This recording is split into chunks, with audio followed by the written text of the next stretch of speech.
So ayun mga tol, medyo binibuenas tayo ngayon kasi meron tayong nakasabayan dito na nagpapalipad din ng DJ. Which is yung kanya is version 2, DJI Neo 2.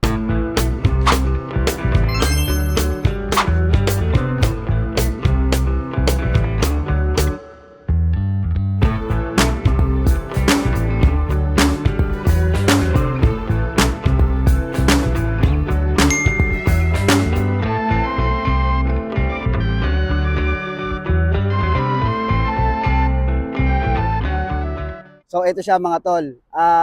Shout out doon sa may-ari. Sir, ayun si Leo, si Sir Leo na siya yung may-ari ng DJI Neo version 2. So nakiusap tayo na baka pwedeng mahiram para ma-compare natin dun sa ginamit natin kanina, which is alam ko mas advanced to kasi meron tong hand gesture.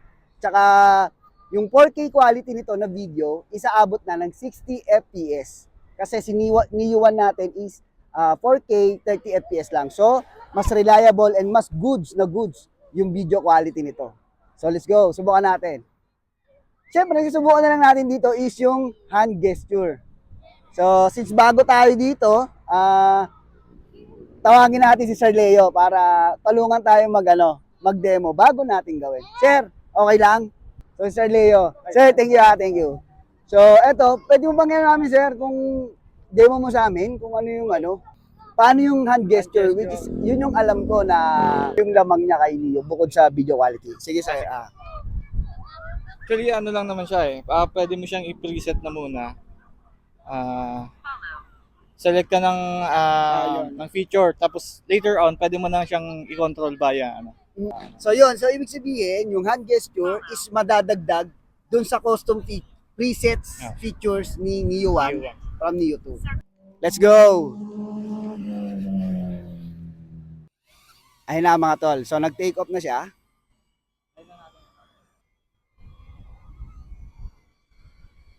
So yun, ayun na mga tol. So yun no, binuka niya yung palad niya, pinaghiwalay niya. Tapos pag pinaglapit, ayun mga tol oh. So ulit. Yan oh. So pag pupunta ka sa kabila, ayan mga tol walang halong daya yan. Hindi yan magic mga tol, kundi siyensya. So, landing, open palm, that's it. So yun yung isa sa mga advantage ni DJI Neo 2 compare kay Neo 1. At ang pagkakaalam ko, si DJI Neo 2 ay meron ng sensor. O yun, obstacle avoidance. So meron na siyang ganung features na may tendency iwasan niya yung obstacle na yun once na alam niyang babangga siya. Tama no, meron yan. Yun naman yung wala kay Neo 1. So, it's up to you guys kung gusto nyo na may ganung features. Kasi alam ko pang sport yun eh. So kapag tatakbo ka, magpapasunod ka, dun siya talaga nagagamit. Hindi mo naman mapapansin kung may babangga na dun sa drone mo kasi nga nasa likuran mo. So kusa siyang iiwas. Ngayon, kung ang habol mo lang naman is tamang view lang, palipad lang ng ganyan, kuha lang ng footage, sariling footage sa sarili mo, then sa view, then pwede na yung Neo 1. Pero again, syempre, kung may budget kayo, mas maganda na si Neo 2. Siyempre, sino ba naman ang ayaw ng mas upgraded or mas updated na gadgets? So, subukan natin. Gusto ko akong sumubok eh. So, ganun lang ulit, sir. Naka-preset naman yan, sir. Para lumipad siya. Ito naman. Parang ito yung enter. Ano niya. Long press ba, sir? O, okay. Ayan mga tol, lumipad na siya.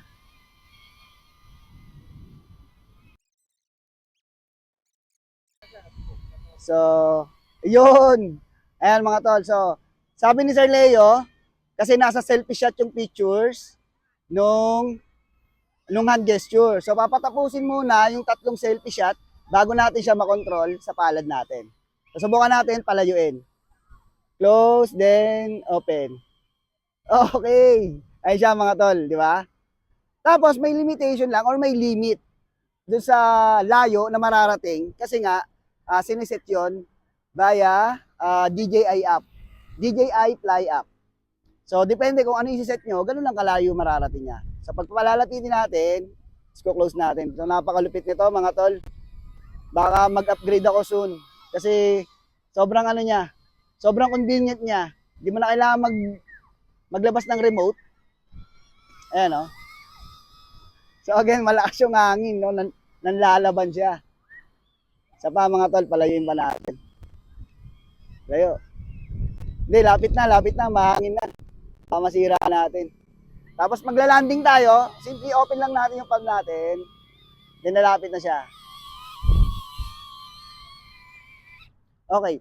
Isa sa mga napansin ko mga tol, yung landing niya is mas ano siya, mas precise yung landing niya.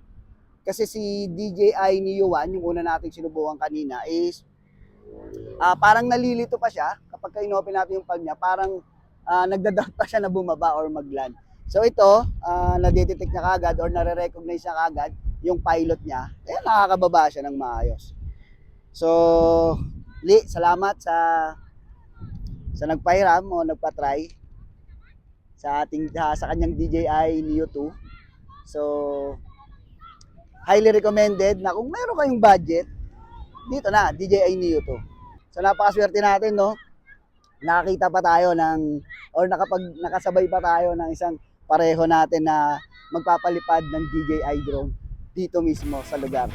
So yun lang, salamat kay Sir Leo sa pagpapahiram. And yun lang mga tol, ingat tayo palagi. And more power sa ating lahat. God bless.